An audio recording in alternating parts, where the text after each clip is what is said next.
आप देख रहे हैं न्यूज फॉर नेशन और मैं हूं आपके साथ अंजलि। क्या महाराष्ट्र वाला बीजेपी का प्लान बिहार के विधानसभा चुनाव में काम करेगा? आपको बता दें कि केंद्रीय मंत्री अमित शाह जो है कुछ समय पहले ही बिहार दौरे पर आए थे। बैठक के दौरान नेताओं को बूथ को लेकर कई तरीके के दिशा निर्देश दिए गए हैं। बीजेपी ने बिहार विधानसभा चुनाव के लिए बूथ प्रबंधन पर जोर दिया है। आपको बता दें कि अमित शाह ने भाजपा विधायकों को अलग 6 महीने के लिए बूथ प्रबंधन पर ध्यान केंद्रित करने का निर्देश दिया है। मोदी हर महीने बिहार दौरे पर होंगे। इसके साथ ही बीजेपी ने महाराष्ट्र मॉडल अपनाने का फैसला किया है, जिससे पार्टी को महाराष्ट्र में जिस तरीके से फायदा मिला था, बिहार के विधानसभा चुनाव में भी उसी तरीके से फायदा हो। अमित शाह ने बिहार चुनाव के लिए खास रणनीति बनाई है। बूथ प्रबंधन पर बीजेपी विधायकों को अपना काम करना होगा। इसके साथ ही पीएम नरेंद्र मोदी जो है वो बिहार दौरे पर रहेंगे। केंद्रीय गृह मंत्री अमित शाह ने बीते दिनों बिहार का 2 दिवसीय दौरा किया था। इस दौरान अमित शाह ने बीजेपी और एनडीए के सहयोगियों के साथ चर्चा की। अमित शाह ने अपने दौरे पर बिहार चुनाव के लिए खास रणनीति बनाते हुए बीजेपी विधायकों कार्यकर्ताओं को जीत का टास्क दिया है। आपको बता दें कि दरअसल पिछले साल हुए लोकसभा चुनाव में बीजेपी को पूर्ण बहुमत नहीं मिली थी। पार्टी 240 सीटों पर अटक गई थी। उसके बाद से हरियाणा, महाराष्ट्र और दिल्ली के विधानसभा चुनाव में बीजेपी को बड़ी जीत मिली थी। इन राज्यों की जीत से पार्टी में ऊर्जा आई थी।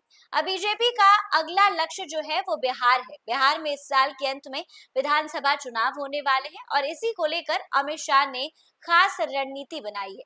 तो आइए जानते हैं कि अमित शाह ने किस बारे में और विधानसभा चुनाव को लेकर क्या रणनीति बनाई है।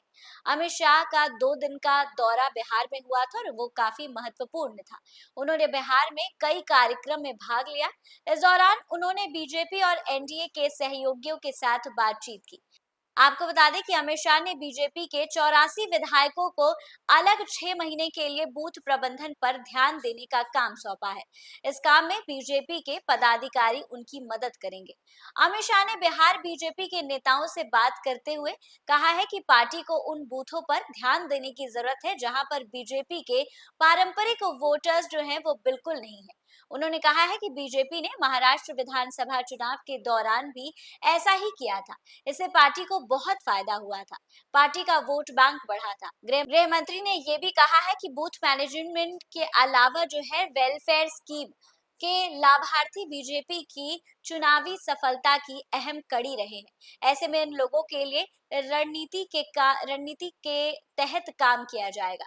आपको बता दें कि अमित शाह ने बीजेपी नेताओं और पदाधिकारियों के साथ लगातार 2 दिन की बैठक की। उन्होंने एक मजबूत एनडीए के बारे में बात की। इससे उन्होंने जदयू के चीफ और सीएम नीतीश कुमार का जिक्र भी किया है। अमित शाह ने सहयोगियों से कहा है कि प्रधानमंत्री नरेंद्र मोदी साल के अंत में होने वाले विधानसभा चुनाव के लिए लगभग हर महीने जो है राज्य का दौरा करेंगे।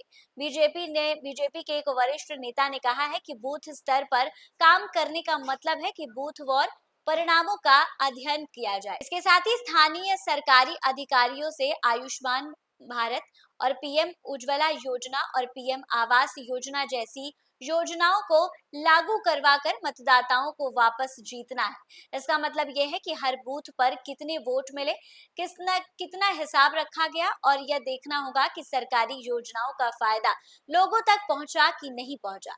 अमित शाह ने आंतरिक बैठक में कहा है कि महाराष्ट्र में 21% बूथ ऐसे थे जहां पर पार्टी को ज्यादा वोट मिले। इससे उसे राज्य में लोकसभा की संख्या में गिरावट देखने के बाद से विधानसभा चुनावों में वापसी करने में मदद मिली।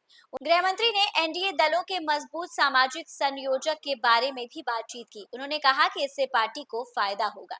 एनडीए के अंदरूनी सूत्रों के अनुसार बीजेपी और जदयू 100 सीटों पर चुनाव लड़ने की सोच रही है, जबकि 43 सीट हम यानी चिराग पासवान की लोक जनशक्ति पार्टी, रामविलास और उपेंद्र कुशवाहा की राष्ट्रीय लोक मोर्चा जैसे छोटे सहयोगियों के लिए जोड़ी गई है।